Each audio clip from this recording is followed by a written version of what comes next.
यरूशलेम नीचे में है, आप देख रहे हैं यहाँ पर घेरा लगाया है, यरूशलेम यहाँ है। अब यहां से वो कहां पर है, अभी कहां पर है, मकदूनिया में 16 के आगे। कितना डिस्टेंस होगा, कितना 1000 किलोमीटर होगा, बहुत ज्यादा है। अब कैसे पौलुस यात्रा किया होगा, तो कैसे आया पौलुस बताओ। यरूशलेम से पौलुस आया अंताकिया, कहां आया, अंताकिया, ठीक है, ये भी अंताकिया है, इसको अलग से दिखाया है। पौलुस यरूशलेम से यहां से ऐसे अंताकिया आया, ठीक है, इफिसस होते हुए, इफिसस से होते हुए पार करते हुए अखाया जाते हुए अखाया से मकदूनिया गया। कहां गया, मकदूनिया गया है। तो पौलुस का जिंदगी को देखो, मैं सोचता हूं पौलुस ने अपने जीवन को परमेश्वर के लिए इतना निछावर कर दिया कि वो उसके लिए मारा गया, उसे कूटा गया, फिर भी वो प्रभु का कार्य को छोड़ा नहीं है। मैं आज आपसे कहना चाहता हूं मेरे प्रियो, परमेश्वर के राज्य को अगर आपको बनाना है आपके गांव में, आपके शहर में, तो पहली कुर्बानी आपको ही क्या करना पड़ेगा, देना पड़ेगा। पहला कुर्बानी आपको ही देना पड़ेगा। यहाँ पर हम जब 25 आयत से पढ़ते तो लिखा है, आधी रात के लगभग पौलुस और सिलास प्रार्थना करते हुए परमेश्वर के भजन गा रहे थे और कैदी उनकी सुन रहे थे। देखिए पौलुस वहां पर प्रचार करते करते पकड़ा गया, उसके हाथों में बेड़ी है, पैरों में बेड़ी है, गले में भी बेड़ी है, वो भाग नहीं सकता, कहीं जा नहीं सकता है। इतना ज्यादा उसको जैसे कि उसने कोई क्राइम किया हो, कोई गुनाह किया हो, ऐसे करके उसे बांध दिया गया था मेरे प्रियो। और वो जो है इधर उधर हिल नहीं सकता था, क्योंकि उस समय की जो जंजीरें थी वो इतना ज्यादा स्ट्रॉन्ग थी, क्योंकि रोमी लोग का जो जंजीर होता था वो बहुत स्ट्रॉन्ग रहता था। तो वहां पर यूरोप में हम देखते हैं मेरे प्रियो कि ये बंदीगृह में है। कहां पर है ये, पैरों में हाथों में बेड़ियां हैं, गलों में बेड़ियां हैं, कहीं भाग नहीं सकता, कहीं नहीं जा सकता है। लेकिन पौलुस वहां पर भी जेल में जब गया है मेरे प्रियो, पौलुस कहता है, ये वचन कहता है कि पौलुस और सिलास जेल में भी क्या नहीं है, चुपचाप नहीं। Hello, praise the Lord. आप और मैं अगर जेल में होते तो क्या होता, कल्पना करिए, हैं क्या होता। 2 साल में बुढ़ापा दस्तक दे देता, 2 साल में चिंता के मारे आंखें कान घुस जाती, मां सब छपक जाती हड्डी मां, और जब कोई देखे जाते से कहती ये मोर पति की काकराऊपन की है ना। नहीं, अब पौलुस को देखो, पौलुस जेल में है, गिरफ्तार हो गया है, कोई उसके पास नहीं है, एक अनजान जगह में, अनजान देश में है, यूरोप में परमेश्वर का वचन को प्रचार करने के लिए गया है। टेलीफोन भी नहीं है कि किसी को कॉल करके बुला ले मदद के लिए। अकेला अनजान शहर में क्या है, जेल के अंदर बंद है। और मेरे प्रियो कहता है जेल के अंदर वो मायूस नहीं था, चुपचाप नहीं था, वो दुखी नहीं मना रहा था, वो शोक नहीं कर रहा था, वो रो नहीं रहा था, परंतु बाइबल बताती है वो आराधना कर रहा था। क्या कर रहा था, वो आराधना कर रहा था, जोर जोर से प्रभु की महिमा गा रहा था। अब सोचो वो जेल में होकर जोर जोर से प्रार्थना दुआ कर रहा था, और यहाँ हमारे विश्वासी लोग जब घर में प्रार्थना करते हैं तो फैका काटीले लगा देते हैं, और कोई झन पड़ोसी भी मर जाना है, पड़ोसी जानी तो का हुई हैं, का कही एमन ईसाई बनाते थे, का बनाते थे दामन का करता। और पौलुस कहां पर है, और जेल में भी क्या कर रहा है वो, उसे किसी जेलर का डर नहीं है, उसे कोई एसपी डीएसपी का डर नहीं है, उसको किसी का डर नहीं है। वो कह रहा है मैं जेल से बाहर हूं तो भी मैं उसी आवाज में प्रचार करूंगा, आराधना करूंगा, और जेल में हूं तो भी मैं उसी आवाज और उसी लय के साथ परमेश्वर की आराधना करूंगा। हालेलुया, प्रेज द लॉर्ड, आमीन। परिस्थिति को अपने विश्वास और आपका जो जीवन का जो आराधना है वो परिस्थिति के हिसाब से चेंज नहीं होना चाहिए, बदलना नहीं चाहिए। आपके जीवन में कितनों भी तकलीफ आ जाए, चाहे आप जेल चले जाएं, चाहे आप आपके जीवन में कोई बड़ा हादसा हो जाए, विश्वासी उस परिस्थिति में भी अपने आनंद को कम नहीं करना चाहिए। आमीन। अपने विश्वास को कम नहीं करना चाहिए। पौलुस कह रहा है कोई बात नहीं, अगर आज मेरी यहाँ मृत्यु भी हो जाए, अगर मैं यहाँ मर भी जाऊं इस जेल के अंदर, तो भी मैं जिस जोश के साथ, जिस लगन के साथ, जिस पैशन के साथ मैं प्रभु की सेवा कर रहा था, वो जेल में भी मैं उसी पैशन के साथ प्रभु की सेवा करता रहूंगा। आमीन। Praise the Lord. जब हमारी परिस्थितियां बिगड़ जाती है, जब कोई अनहोना घटना हमारे जीवन में हो जाता है, कुछ प्रॉब्लम हो जाती है, कोई बहुत बड़ा विपत्ति हमारे जीवन में आ जाता है, कोई समस्या हमारे जीवन में आ जाता है, तो हम क्या करते हैं? हमारा आवाज निकलना बंद हो जाता है। कोई जय मसीह कहने आता है तो हम अपने दिल के कटोरे को निकाल कर उसे कहते हैं जय मसीह, थके हुए आवाज से जय मसीह। घबरा गए, थक गए, बस इतनी छोटी सी परीक्षा में। और पौलुस को देखो, जेल में भैया, न दैये न दादा, न भैये न बहनी, कोई नहीं, अकेला बेचारा हारा हुआ है सिलास के साथ। क्या साथ? सिलास के साथ, है ना। सिलास भी सोचा तो ही अब एक साथ में भी चटनी बन गया, है ना, बहुआ पिसाहा। लेकिन मेरे प्रियो, पौलुस उस परिस्थिति में भी अपने विश्वास को नहीं गिराने के कारण,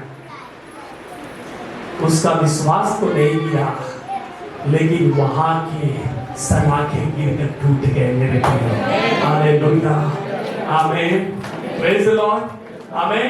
पहली बात मैं पौलुस से इस परिस्थिति से सीखता हूं, समस्या कितना भी बड़ा हो, हमारा आराधना, प्रभु के साथ चलने का जो तरीका है, जो जिंदगी है, उसमें कोई भी बदलाव नहीं आना चाहिए। हेलो, आता है नहीं आता? चिंतित हो जाते हैं, पति नहीं बदल रहा है तो, बच्चे नहीं सुधर रहा है तो, चिंतित हो जाते हैं, काम नहीं हो रहा है तो, पैसा नहीं आ रहा है तो, चिंतित हो जाते हैं, बिजनेस नहीं चल रहा है तो। मैं आपसे कहना चाहता हूं, पौलुस के जितना बड़ा दुख नहीं होगा शायद तक आपका, पौलुस के बड़ा चिंता ज्यादा बड़ा चिंता नहीं होगा आपका। पौलुस इतना बड़ा चिंता में भी क्या कर रहा है? क्योंकि एक विश्वासी का पहला कर्तव्य है कि हर हाल में परमेश्वर की मैं आराधना करना नहीं छोड़ूंगा। आमीन, प्रेज़ द लॉर्ड, हालेलुया। देखो, आराधना किया तो क्या फायदा हुआ? उसको बचाने के लिए अवधेश भैया नहीं गया था, श्याम भैया नहीं गया था, मैं नहीं गया था, कोई वकील भी नहीं गया, उसका बेल कराने के लिए कोई वकील भी नहीं था उसके पास, लेकिन स्वयं स्वर्गदूत उसका वकील बनकर आया और उसके जंजीरों को तोड़ा मेरे प्रिय। Hallelujah, praise the Lord. विश्वास करने वाला व्यक्ति किसी भी परिस्थिति में परमेश्वर के साथ बना रहता है, कंप्रोमाइज नहीं करता है। आमीन। और पौलुस ने नहीं किया, पौलुस ने ये नहीं सोचा कि अगर मुझे कोई प्रार्थना करते हुए देख ले तो कहीं मुझे सूली पर न चढ़ा दे, फांसी पर न लटका दे। लेकिन पौलुस ये कहता है, कुछ भी हो जाए, मैं इस जेल में भी प्रभु की महिमा करना नहीं छोड़ूंगा। आज से निर्णय, कुछ भी हो जाए, कुछ भी कंडीशन हो, मैं अपने विश्वास के साथ कोई कॉम्प्रोमाइज नहीं करूंगा। मैं अगर सब अच्छा चल रहा है तो भी प्रभु की वैसी आराधना करूंगी, और अगर सब बिगड़ जाए तो भी परमेश्वर के वैसे ही पौलुस की तरह मैं आराधना करता रहूंगा। आमीन, आमीन। पहली बात, परिस्थितियों के हिसाब से नहीं, परिस्थितियों के अपने ऊपर हावी होने ना दें, परंतु विश्वास को आप अपने परिस्थिति से पहले रखें मेरे प्रियो। आमीन। जब आपकी परिस्थितियां पीछे होंगी और जब विश्वास आपके आगे होगा, तब विश्वास की जीत होगी और परिस्थिति की हार होगी। आमीन। मान के चलो कल आपके जीवन में बहुत सारा लॉस हो गया, घाटा हो गया, मान के चलो बिजनेस आपका लॉस हो गया, तो क्या परमेश्वर को मानना छोड़ देंगे? क्या प्रभु की आराधना करना छोड़ देंगे? क्या चर्च आना बंद कर देंगे? क्या कलीसिया में जाना बंद कर देंगे? क्या किसी के घर में प्रार्थना जाना बंद कर देंगे? क्या आप अपना विश्वास का प्रचार करना बंद कर देंगे? नहीं। अगर आप ऐसा जिंदगी जी रहे हैं तो एक नकली विश्वासी का जिंदगी है, असली विश्वासी का जिंदगी है नहीं है। Praise the Lord, hallelujah, hallelujah, praise the Lord. परिस्थिति जो भी हो, विश्वासियों को हर हाल में अपना प्रार्थना, अपने आत्मिक जीवन को क्या नहीं करना चाहिए, खत्म नहीं करना चाहिए। मैं इसको बंद कर रहा हूं, मेरे ओर ध्यान दीजिएगा। हालेलुया। तो पहले पॉइंट क्या है? परिस्थिति कुछ भी हो, विश्वासियों को क्या करना चाहिए? वही प्रार्थना लगन से करना चाहिए, अपना विश्वास को कम नहीं करना चाहिए। हालेलुया। दूसरी बात, जब आप इसी परिस्थिति में प्रार्थना करेंगे, आराधना करेंगे, तो दूसरों का भी जीवन बचाया जाएगा। आमीन। Praise the Lord. जब पौलुस और सिलास उस जेल में, उस परिस्थिति में जब प्रार्थना कर रहे थे, आराधना कर रहे थे, एक व्यक्ति का जीवन बचा, और एक व्यक्ति का ही क्या, उसके पूरे परिवार का जीवन बचा। वो कौन था? दरोगा। कौन था? हेलो, कौन था? हालेलुया। वो दरोगा से डर नहीं रहा था, दरोगा से वो भयभीत नहीं था, वो परमेश्वर की आराधना कर रहा था। और बाइबल बताती है दरोगा भी क्या कर रहा था? सुन रहा था। हालेलुया। आमीन। एक मजे की बात बताऊं, जब आप ताला फायदा लगा के प्रार्थना करेंगे तो कौन सुनेगा आपकी प्रार्थना? किसका जीवन बचेगा? किसी का भी नहीं बचने वाला है। हालेलुया। अगर पौलुस और सिलास का प्रार्थना को, आराधना को उस दिन अगर जेलर नहीं सुना होता तो क्या उसका जीवन बचता? हेलो, बचता? हेलो, हम एक बर्थडे में गए थे, हमको पता है, वो बोल रहे थे ज्यादा मत गाना गाइए, जल्दी खत्म है ना? आपको पता है? पता है आपको भी ना? ऐसा विश्वासी क्या है? मुझे बुलाया है तो अब मुझे अपने हिसाब से काम करने दीजिए, अपना रिमोट कंट्रोल को मुझे मेरे पकड़ के मत दिखाइए, ठीक है? मेरे पास भी रिमोट कंट्रोल है, पवित्र आत्मा बोलेगा तब बंद करूंगा, ठीक है? आपके कहने से बंद। और मैं ऐसे घर में नहीं जाता जो मुझे ऑर्डर देते हैं, 5 मिनट प्रार्थना करो, 10 मिनट प्रार्थना करो, क्योंकि परमेश्वर का काम किसी के आज्ञा से नहीं चलता है, ये पवित्र आत्मा का काम है। आमीन। हालेलुया। Praise the Lord. तो पौलुस और सिलास जब प्रार्थना कर रहे होंगे, ताली बजा रहे होंगे, कह रहे होंगे, रब की होवे सन्ना, हमेशा रब की होवे सन्ना। तब जेलर सुन रहा होगा, अरे कौन रब है भाई? ये कौन रब है? ये कौन परमेश्वर है? किसकी आराधना कर रहे हैं? और वो जेलर सुनकर मजा ले रहा होगा। हालेलुया। Praise the Lord. और जेलर सुनकर क्या हो गया? उसका जीवन बदल गया। हालेलुया। वो आराधना सुनकर उसका जीवन बदल गया, वो प्रार्थना सुनकर उसका जीवन बदल गया। आपकी प्रार्थना, आपकी आराधना जो आपका पड़ोसी सुन रहा है, आज नहीं तो कल उसका भी जीवन बदल जाएगा। आमीन। Praise the Lord. कैसे बदलेगा? ताला पैना लगा के आराधना करिए नहीं, आजादी के साथ खुलकर सुनने दो। सुनेगा तभी तो जीवन बदलेगा, नहीं सुनेगा तो कैसे जीवन बदलेगा? हैं? Praise the Lord. Hallelujah. Hallelujah. कोई शादी ब्याह होता है तो डीजे का आवाज खोल खोल कर सुनाते हैं, संसारिक गाना का। अब प्रभु का काम के लिए इतना डरते हैं, कोई बात नहीं, कोई कुछ नहीं होगा, कोई हानि नहीं होगा। प्रभु का काम करने वाला व्यक्ति कभी हानि से नहीं डरना चाहिए। परंतु मैं ऐसा सोचता हूं, एक सकारात्मक रिजल्ट आया जब उसने प्रार्थना और आराधना किया था। आमीन। आपका गांव में आपके डफली का आवाज कम से कम आधा किलोमीटर तक दूर तक जाना चाहिए, तब लोग सुनकर आएंगे यहाँ क्या हो रहा है, तब लोग वचन सुनकर आएंगे, अरे यहाँ पर तो बहुत अद्भुत काम हो रहा है। कौन सा काम? परमेश्वर की आराधना हो रहा है। और सहायता करे, प्रभु की आराधना हो रहा है बोल के बैठेंगे भी वहां पर, रात को थोड़ा सुन लेते हैं, क्या होता हुआ है ना? है ना? हो सकता है कोई नशेड़ी व्यक्ति सुन रहा होगा, प्रचार चल रहा होगा वहां, ए भाई तू नशा नहीं करना, ए भाई तू शराब नहीं पीना, ए जीवन बर्बाद करता है, प्रभु का वचन कहता है शराब पीने से मना करता है। हो सकता है उसका जीवन बदल जाए। आमीन। चुप रह के प्रार्थना करोगे तो किसी का जीवन नहीं बदलेगा, चुपचाप प्रार्थना घर में करोगे तो किसी का जीवन नहीं बदलेगा। जब तक कोई प्रार्थना आराधना ना सुने उसको कैसे पता चलेगा? और पौलुस सिलास चुपचाप प्रार्थना करते हैं मन में, क्या होता? सुनता वो जेलर, क्या जिंदगी बदलती? हालेलुया। नहीं बदलता। बदलता क्या? नहीं बदलता, है ना? और वही नहीं, अब जब उसका जीवन बदल गया, भूखा माया लिखा है, सलाखें हिल गए, वो क्या बोलते हैं, जेल पूरा भूकंप से हिल गया, बाहर आ गए। और जेलर क्या होता है, देखता है तो पौलुस और सिलास कहाँ गए चले भाई साहब, तो सोचता है कि मैं क्या करूंगा, चाकू को निकालूंगा और आत्महत्या। तब पौलुस सिलास उसके सामने आकर कहते हैं हम लोग डरपोक नहीं हैं, हम पे गुनाह नहीं किए कि हम भाग जाएंगे, हम यहीं पर हैं। हालेलुया। और आगे बहुत मजेदार लगता है जब ये कहता है, हालेलुया, 30वां वचन जब कहता है, दरोगा क्या कहता है, पढ़िए।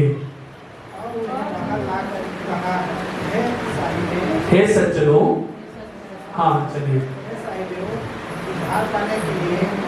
Praise Lord. उसको कैसे पता चला कि यीशु के नाम से उद्धार मिलता है भाई जेलर को? क्योंकि वो क्या कर रहा था, सुन रहा था। वो सुन रहा था, इसलिए सुनकर तो बोला ना कि उद्धार पाने के लिए हम क्या करें। तब क्या कहता है 31 में, उन्होंने कहा प्रभु यीशु मसीह पर क्या कर, विश्वास कर, तो तू और तेरा घराना उद्धार पाएगा। Hallelujah, praise the Lord. एक नहीं, पूरा घराना उद्धार पाया है। क्या चीज से? विश्वास से। क्या चीज से? उनकी प्रार्थना और प्रार्थना से। आमीन, हालेलुया, हालेलुया, आमीन, प्रेज़ द लॉर्ड। हम कोई गुनाह नहीं कर रहे हैं छाती ठोकर प्रार्थना करके, हमने कोई गुनाह नहीं किया है, हम प्रार्थना कर रहे हैं भाई। सब तो अपना प्रार्थना करते हैं, कोई घंटी बजाकर कर रहा है, कोई कुछ और बजा के कर रहा है। आप ऊंची आवाज से प्रार्थना करेंगे तब तो कोई सुनेगा, उसकी जिंदगी बदलेगा। आमीन। मन में प्रार्थना कर रहे, पता चला सो रहे हो, हमें क्या पता। ऊंची आवाज से प्रार्थना करें तब तो पता चलेगा आप जिंदा हो। क्या हुआ? दरोगा का जीवन बदल गया। दरोगा सुन रहा था कान लगा के, अरे पौलुस सिलास क्या कर रहे हैं भाई जेल में, ये क्या आवाज आ रहा है ताली का, है ना? तो सुना होगा यीशु मसीह जीवन देता है, यीशु मसीह उद्धार देता है। शायद पौलुस कह रहा होगा, अरे मैं भी विरोधी था, विरोध करने वाला व्यक्ति था, मैं मारता था, पीटता था, लेकिन यीशु ने मेरा जिंदगी बदल दिया। ध्यान से कौन सुन रहा था? हेलो, कौन सुन रहा था? दरोगा। सुषमा दीदी हमारे घर में डफली का आवाज सुनकर आई, पूछो उनसे, है कि नहीं? हम प्रार्थना कर रहे थे, सुषमा दीदी डफली का आवाज, और डफली नहीं बजाते तो आती क्या हैं? उससे जानते क्या? Praise the Lord. हैं? हमारी बहन सुषमा दीदी जो यहाँ पर है, प्रभु की अनोखी, 7 साल पुराना वीडियो देख रहा था आपका, वो हमारा वो बाजार वाला घर में आप प्रार्थना कर रहे थे, वो वाला कल वीडियो देख रहा था मैं, है ना? बहुत पुरानी विश्वासी है हमारी, है ना? अगर डफली नहीं बजाते मान के चलो उस दिन, तो उसको पता थोड़ी चलता है आप कोई सज्जन व्यक्ति लोग आकर प्रार्थना कर रहे हैं, है ना? और वो आई और उसकी परिस्थिति ऐसी थी, हमने प्रार्थना किया, प्रभु ने हमें छुटकारा दिया, आज हमारे साथ में है। आमीन, प्रेज़ द लॉर्ड। आराधना, प्रार्थना किसी का जीवन को बदल सकता है। हालेलुया। कब? जब ये प्रार्थना आराधना अगला व्यक्ति सुनना चाहिए। आमीन। इसीलिए जब हम कॉटेज प्रेयर में जाते हैं, हम धीरे धीरे गाना नहीं गाते हैं, हम अभी अवधेश भैया क्या प्रार्थना दुआ चलता है बोल के उनका पड़ोसी प्रार्थना कराने आया है ना? जानते क्या? कभी नहीं जानते, है ना? दीदी ने प्रेयर किया, पानी क्या हुआ? साफ हुआ। आप मान के चलते वहां पर वैसी साइलेंट मोड में हमेशा प्रार्थना होता, कभी जानते हैं प्रार्थना होता बोल के? नहीं। इसीलिए विश्वासियों को मैं कहना चाहता हूं, परिस्थिति कुछ भी हो, बीमार भी हो तो भी प्रभु का आराधना उसी लय के साथ, उसी मन के साथ, उसी भाव के साथ होना चाहिए। आमीन, प्रेज़ द लॉर्ड, हालेलुया। सोना दीदी का ऑपरेशन हुआ अभी बीच में, अभी ये कूद कर डांस कर रही थी, प्रभु में खो गई थी, उसको पता नहीं था उसका ऑपरेशन हुआ, लेकिन वो नाच रही थी। Praise the Lord, hallelujah. प्रभु को जो पकड़ लिया है ना, उसका स्वाद को जो चख लिया है, कितना बढ़िया से बढ़िया पकवान मिले, उसका स्वाद के सामने सब फीका है। हालेलुया, आमीन, प्रेज़ द लॉर्ड। जितने लोगों ने प्रभु का स्वाद चखा है बताइए आमीन, हालेलुया। आपने चखा है, स्वाद भूलोगे क्या? हैं? सरोज भाई एक बार मेरे भाई भैया के हाथ से बिरयानी खाया था, चिकन खाया था कि बिरयानी खाया था? चिकन तो कुछ दिन अभी बीच में बात कर रहा था भैया, उस समय बनाए थे जब ये नीचे वाला घर बन रहा था, कितना अच्छा चिकन बनाए थे, स्वाद उतना अच्छा था कि अभी भी याद है। यीशु का स्वाद चखा है तो कितना अच्छा भी स्वाद मिले, उसका स्वाद के सामने कोई भी स्वाद अच्छा नहीं है, सब पे स्वाद है। आमीन। इतना ही बोलकर खत्म कर रहा हूं आज का, ठीक है। अगला चैप्टर अगले संडे को, ठीक है। प्रभु आशीष।